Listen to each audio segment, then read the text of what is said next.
So for this problem, we are tasked with getting graphs for z equals negative x squared minus y squared and z equals 4 minus x squared minus y squared. Let's focus on the first one. One of the things that I like to do to help analyze how a curve bends and curves or looks is by setting x and y equal to 0. Note that if we set y equal to 0, that y term becomes nothing, and we're left with z is equal to negative x squared, which is just a parabola with its vertex at the origin opening downwards.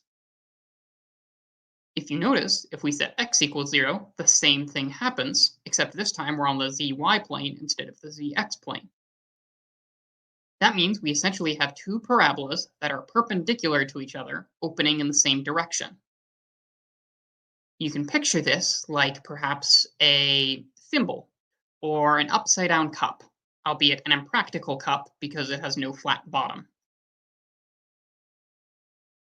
One of the other things that we can notice is that we can't set z equal to 0 in the same way because x squared and y squared on their own have to be positive, which means negative x squared and minus y squared each have to be negative, which means z always has to be negative or 0. That means that, similar to these parabola graphs up here, we will never have a section of the graph go above this x-axis or this y-axis, or in the case of our three-dimensional graph, the xy plane. Also notice that if we change y or x, the only thing that happens is as x gets further away from 0, this x term becomes more positive, which means this negative x squared term becomes more negative, which takes this parabola and slides it downwards. That means that as we move further away from the origin in the plane that we're trying to analyze, our parabola just slides down, which kind of goes along with our idea of a thimble. So let's take a look at what the graphs actually look like. Over here on the left, we have a digitally produced version, which, as you can see, these curves form parabolas. Each one of these lines is a parabola. And as we move further away from the peak, they slide downwards.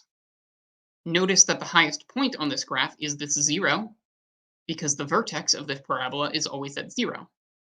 Over to the right, we have a more hand-drawn version, as I suspect the problem actually expects you to produce, which looks very similar. It's essentially an upside-down cup, as I described it. But here's the nice thing. You may notice that this problem, the second equation, looks the same as the first one, but with this extra 4 in front. Let's think about what that means. Depending on what negative x squared minus y squared produced as a numerical value, that's what we got for z. Well, now if we just add 4, we get the z for our new equation. That means that each one of these points is just going to move up 4 along the z-axis, which means that the only thing that changes for this entire problem is the entire shape just slides 4 units up in the z direction. Notice that the only thing that really changed in this graph is that the highest point is now 4. And the only thing that changed in this graph is that my art skills did not portray the exact same level of detail, and that the vertex is now at 4.